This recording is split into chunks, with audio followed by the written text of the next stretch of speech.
Ah, vous êtes là. Vous voulez que je vous raconte une histoire?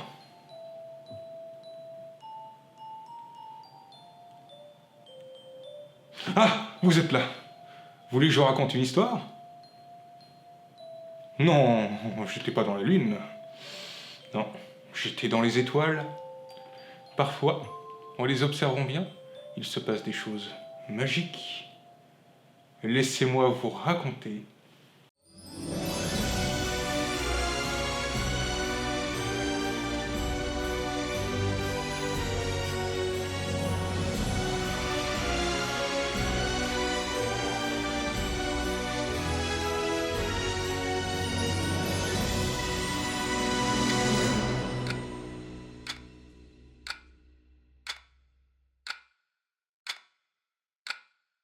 Mathieu était dehors, comme toutes les nuits.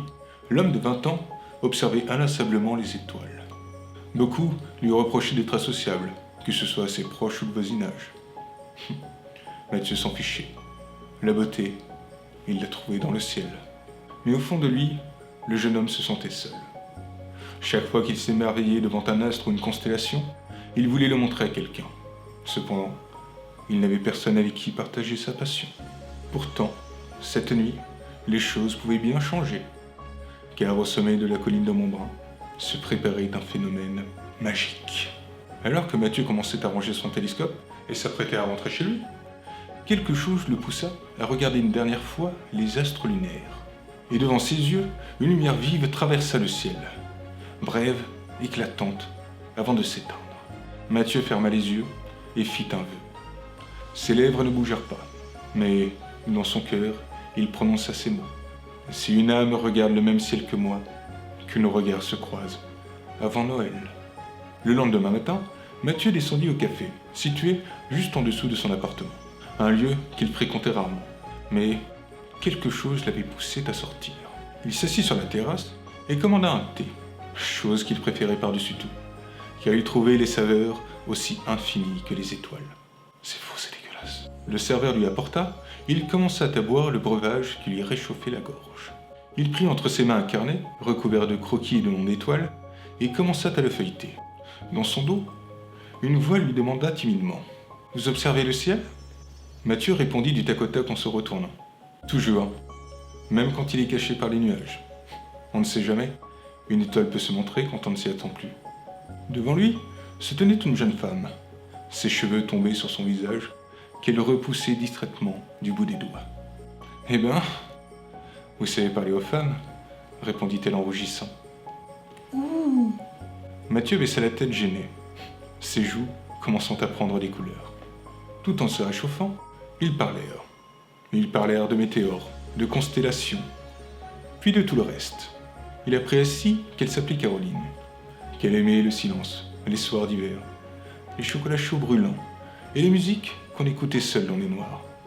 Qu'elle vivait un peu partout, disait-elle. Mathieu, lui, vivait ici depuis toujours, dans cette routine glacée sans vraiment y penser. Il aimait le ciel d'ici, et il n'avait jamais songé à voir ailleurs. Avant de partir, elle se tourna vers lui. « Vous savez, l'univers est grand, lui lança-t-elle. Mais les plus belles choses arrivent toujours près de nous. » Elle jeta un petit rire qui ensorcela Mathieu, et s'en alla, les cheveux au vent. Il se ressaisit alors qu'elle empruntait l'angle de la rue. C'était la première fois qu'il passait autant de temps avec quelqu'un.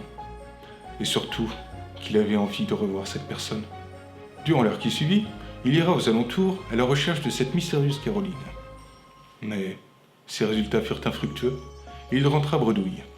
Il attendit que la nuit tombe, et, armé de son télescope, retourna sur la colline.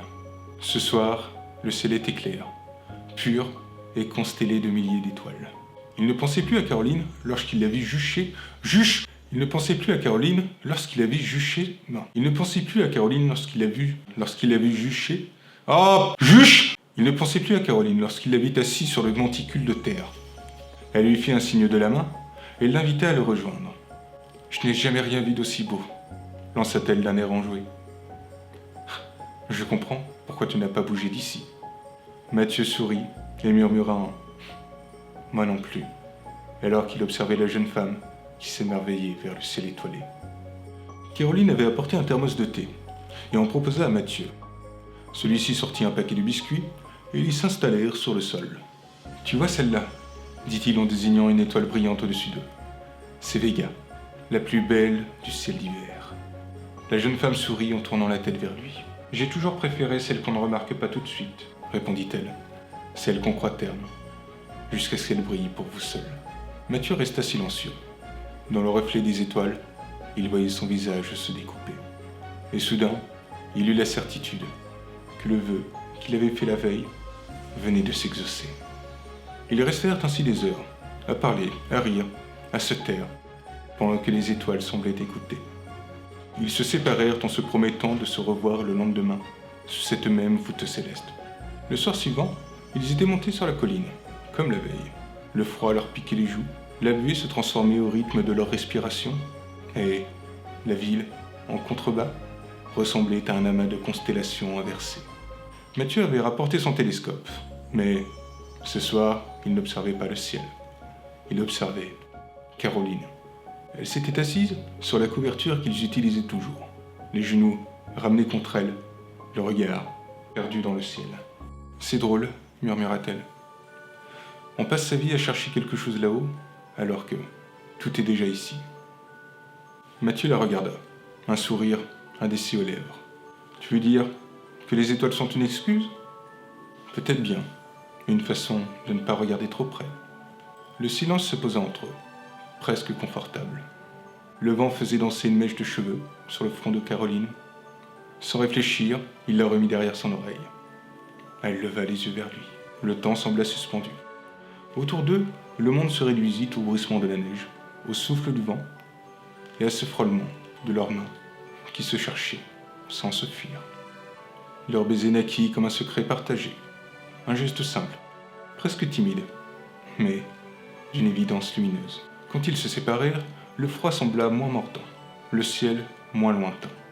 Caroline eut un rire léger. « Tu vois, dit-elle, certaines étoiles brillent mieux quand on les regarde d'un peu plus près. » Mathieu ne répondit pas. Il savait simplement qu'à cet instant, il venait de trouver la sienne. Les jours passèrent, puis les semaines. Leurs soirées devinrent des rituels. Une promenade, un thé, un regard levé vers le ciel. Caroline apportait toujours un peu de fantaisie dans la vie méthodique de Mathieu. Les constellations racontaient les histoires, eux écrivaient la leur dans les étoiles. Petit à petit, ils se rapprochèrent. Caroline travaillait dans l'édition, et, comme elle arrivait tout juste, elle séjournait à l'hôtel. Aussi, au fur et à mesure, elle commençait à passer ses nuits chez Mathieu, pour, bientôt, ne plus être inséparables. Dans l'appartement terne du jeune homme, Caroline accrochait des guirlandes lumineuses, des étoiles en papier, des bougies parfumées. Comme Caroline était un peu tête en l'air, Mathieu lui offrit une montre au bracelet noir et argenté, et au cadran rond et brillant comme une étoile. Les premières semaines furent suspendues, comme hors du temps. Il riait de tout et de rien, de la manière dont il classait ses livres par ascension droite, de la façon dont elle confondait Vénus avec un avion. Parce qu'elle était conne. Mathieu, d'ordinaire si précis, se surprenait à oublier ses calculs, à laisser ses instruments de mesure dormir sur son bureau. Caroline, elle, semblait fascinée par son monde de silence et de passion. Elle disait qu'il lui rappelait les livres qu'on n'ose pas ouvrir, de peur qu'on perde le mystère. Noël n'était pas quelque chose qui intéressait Mathieu d'ordinaire. Il vivait loin de sa famille, et, étant seul, il ne ressentait pas le besoin de fêter le réveillon. Mais Caroline, elle, tenait à cette fête. Elle aimait cette magie et cette chaleur qui s'en dégageait dans les logements et dans les rues, dans les villes, dans les campagnes. Aussi, lui dit-elle, elle allait lui préparer un Noël mémorable. À ces mots, Mathieu avait souri et accepté de la laisser faire. Cette journée du réveillon, Mathieu la passa sur la colline. Cette colline où il a fait son vœu, qui s'était réalisé. La lune était encore visible. Il ne put s'empêcher de lui sourire. Les astres seraient toujours présents pour lui. Elle le rendrait bien. La nuit tomba lentement sur la ville, et, petit à petit, les lumières des maisons allumèrent les fenêtres les unes après les autres. Mathieu ne put s'empêcher d'imaginer quel nom Caroline aurait donné à ces nouvelles constellations. Il sortit son carnet de sa poche et les dessina. Il avait hâte de lui montrer. Sentant que l'heure approchait, le jeune homme décida de se lever pour rentrer retrouver sa bien-aimée et la surprise qu'elle lui avait préparée. Cela faisait tellement longtemps, il ne savait plus vraiment à quoi ressemblait un Noël. Du bas de l'immeuble, il vit une faible lueur à la fenêtre de son appartement. Caroline avait dû installer des bougies. Mathieu ouvrit la porte de la résidence et se rendit chez lui. La pénombre régnait dans le logis. Il l'appela d'une voix amusée et attendit qu'elle arrive pour le guider. Aucune réponse ne vint à lui. Mathieu sourit et commença à avancer. Il voyait à peine ses pieds et espérait qu'il ne trébucherait pas. Il parcourut à tâtons le chemin jusqu'à la source lumineuse dans le salon. Il distingua un petit bout de papier sous une bougie, ainsi qu'un petit éclat de lumière. Il s'approcha de la table et prit le mot signé de la main de Caroline. « Merci pour ce Noël, ton étoile filante. » Mathieu regarda la feuille, amusé, et jeta un œil sur le petit pont lumineux. C'était la montre qu'il lui avait offerte.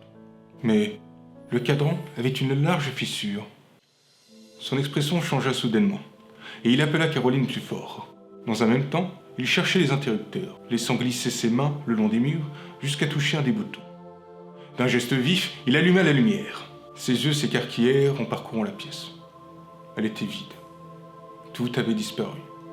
Les meubles, les décorations, l'électroménager, même ses vêtements avaient disparu.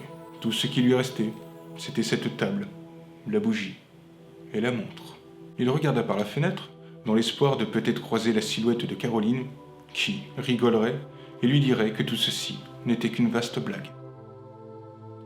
Mais il ne vit personne.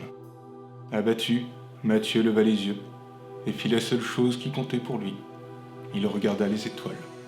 Il resta un long moment immobile, si bien que l'horloge de la ville sonna minuit. Au même moment, une lueur fondit le ciel et s'éteignit dans l'horizon. « Pas cette fois-ci, » murmura Mathieu. Et dans sa main, la montre émit un dernier son avant de s'arrêter, comme si le temps, lui aussi, avait cessé de croire. Il avait voulu trouver l'amour, et le ciel lui avait offert un reflet. Une étoile filante, belle, fugace, impossible à retenir. Son cadeau des étoiles. Cette histoire est à présent terminée. Et n'oubliez pas, chaque Noël laisse une trace, visible pour les yeux, mais éternelle pour le cœur.